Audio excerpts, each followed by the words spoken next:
Hi everyone, I am Vishwavardhan. You're watching Learn with Phonology, and in today's video we are going to cover a topic which is very important from your academics point of view, and the topic is talaq under Muslim law. Now I would request you all to just pay a bit more attention so that your understanding is clear. Now before moving on with the video, I have a question for you. Meher or dower, which is a very important concept under Muslim marriage, belongs to whom? Whether it belongs absolutely to the wife, to wife's father, to wife's mother, or partly to wife's parent and partly to the wife. Write down the correct answer below in the comment section and I'll tell you the right answer at the end of this video. So let's start off with the video now. Under Muslim law, divorce can be filed by a husband, by a wife, or they can mutually, through the process of mutual consent, go for divorce. Now divorce are granted mainly through two processes. First one is extrajudicial divorce and the second one is judicial divorce. Extrajudicial divorce are those ways which are given particularly under the Muslim law and they do not involve any element of court. And whereas when we talk about judicial divorce, as the name itself suggests, judicial divorce, here the court is the one that exercises the power of granting divorce to a husband or wife. Now if you look into this chart, we can see here this is the process of extrajudicial divorce. Now under it, by husband, the divorce can be pronounced in two ways. First one is talaq-ul-sunnat, which involves again two elements, which is talaq-ahasan and talaq-ahasan. After that we have talaq-ul-biddat and followed by illa and zihar. Now we move on to the divorce by wife. Now how wife can give divorce? There are again two ways given here. First one is talaq-ul-tafweez and the second one is li'an. And after that we have mutual consent, divorce by mutual consent, which is khulla and mubarat are the two ways for mutual consent of divorce. Now if you move on to the next one here, we have judicial divorce. Judicial divorce involves the act which is called Dissolution of Muslim Marriage Act of 1939. Under it, a husband, a wife, or through mutual consent, they can take the divorce, and under it, section 2 specifically contains the ground for divorce. So let's begin with the first form of talaq that a husband can give, and which is talaq-ul-sunnat. So here sunnat means the ways and the practices of Prophet Muhammad, and this in a simple language we can call the traditional way. So this talaq-ul-sunnat again is divided into two forms of talaq, which is talaq-ahasan and talaq-ahasan. So here talaq-ahasan basically is considered to be the best form of talaq, and what happens under this is the husband makes a single pronouncement of divorce, and this he does during the period of tuhar. Now tuhar is a time period when the woman is not menstruating, and once the divorce has been pronounced by the husband, a period of 90 days begins from this point, and during these 90 days the husband and wife should not indulge into sexual intercourse, and if they do so then the divorce will be irrevocable. That means that cannot be cancelled. But if this condition is not fulfilled, then the divorce will become revocable divorce. That means that can be cancelled.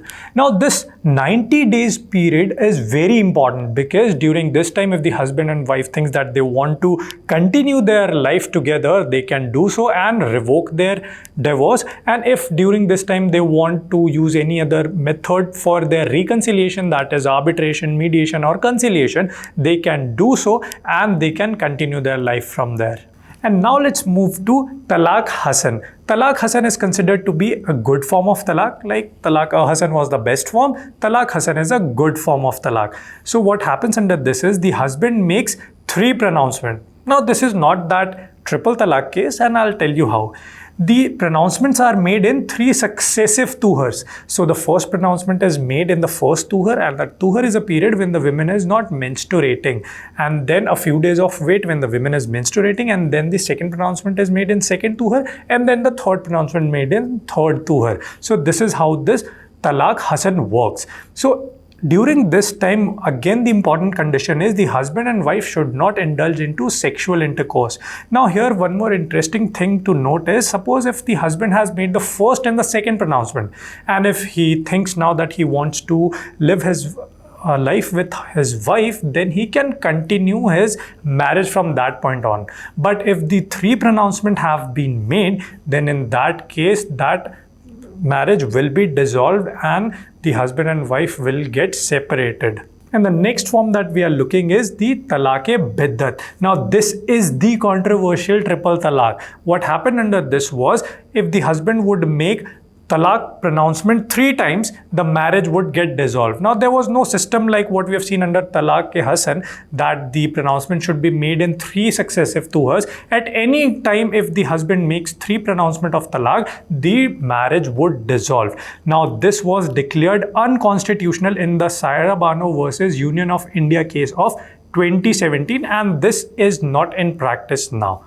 So let's now consider what is the difference between triple talaq and talaq-ahasan. So what happened under talaq-ahasan is, under talaq-ahasan there were 3 pronouncement of talaq made in 3 successive tours, whereas under triple talaq the 3 pronouncement could be made any time. Apart from the ways that we have seen for talaq by husband, there are 2 additional grounds which are given. Now the first one is illa. What happens under illa is the husband takes a pledge or an oath that he will not be involved in sexual intercourse with his wife.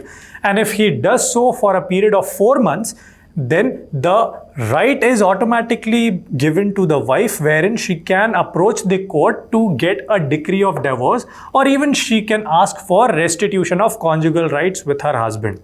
Now after it we have the process of zihar. What happens under zihar is, if the husband compares his wife to a woman coming under prohibited degree of relationship, like he compares his wife to his mother or his sister, then the wife has the right to pronounce divorce. Now if this happens, then the husband and wife cannot live together for 4 months, and after 4 months zihar is said to be completed and the marriage gets dissolved. So up till now we have seen how a husband can pronounce talaq, but do women also have such right? So see, under Muslim law women can pronounce talaq through 2 ways. Under it, the first one is talaq-e-tafweez. Now under talaq-e-tafweez what happens is, the power to pronounce talaq of the husband, he delegates that power to his wife. Now this transfer can be absolute transfer, meaning that the wife will have the absolute power to pronounce the talaq, or it can be conditional. So suppose if certain conditions get fulfilled, or if certain situation happens, then only in that case the wife will have the power to pronounce the talaq. Now when this happens, the husband is delegating his power to his wife, then the reason for such delegation should also be given. Now after this we have another way, which is the way of li'an. What happens under this is, if the husband is leveling charges of adultery against his wife, then the wife has the power to approach the court and file for the decree of divorce. This is one such way, and if we consider it, there are 2 such ways in which the wife can pronounce the divorce. And now we will look into the ways of mutual consent of divorce, wherein the husband and wife can mutually agree among themselves to take the divorce. So this is governed by the Dissolution of Muslim Marriage Act 1939, and under it 2 ways are described. Among them, first one is the process of khulla. What happens under this is, here the wife offers for divorce to the husband, which has to be accepted by the husband. Now whenever the wife offers for divorce, wife has to pay compensation. Why? This is simply because under Muslim law the marriage is considered to be a contract, and we know that whenever the contract breaks, a compensation needs to be paid. So here the wife will have to pay from her property. So whatever gift, which is meher or dower, which is given by the husband during the time of marriage to the wife, she has to return it back to the husband as part of compensation. And after this only the process of khulla will be finished. And one more important thing is, the period of iddat is very important here. The period of iddat has to be observed by husband and wife under khulla also. Now from this moving on, we have the second way, which is mubarat. Under mubarat what happens is, this is a process of mutual consent divorce, wherein husband or wife, among them both can offer for divorce, and whenever this divorce is taken, this is very simple, and the divorce is granted and becomes irrevocable. And now we will move on to look into what are the judicial processes for obtaining divorce. Now, the judicial processes are governed by the Dissolution of Muslim Marriage Act of 1939. Under this act only, there is section number 2, which contains specifically 9 grounds of divorce, basis of which the divorce can be obtained. So under it, the first ground is absence of husband. If the husband is absent or is not heard of for a period of 4 years, then in that case, divorce can be obtained by the wife.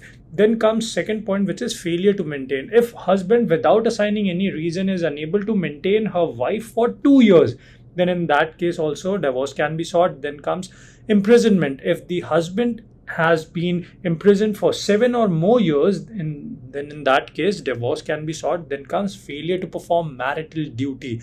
Now, if a husband is unable to perform his marital duty straight for 3 years without giving any reason, then that can be made the ground for divorce. After that, fifth point says impotency of husband. That means if the husband is not capable of procreating a child, then in that case also divorce can be sought. Then point number 6 talks about if the husband is suffering from insanity or venereal disease, then because of that divorce can be taken. After that comes repudiation by wife. Now see, if there is a girl who has been married at the age of 15 years by her father or by her guardian, then that girl will reserve the right that once she is of 18 years of age, then she can dissolve her marriage, but provided during this time there should not have been any intercourse between the husband and the wife. Then comes point number 8, which talks about grounds recognized by Mohammedan law.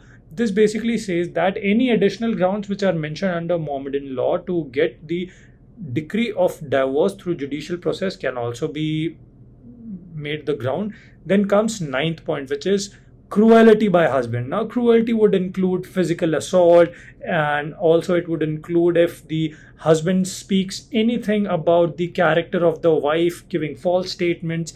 Then if the husband asks the wife to commit any immoral act.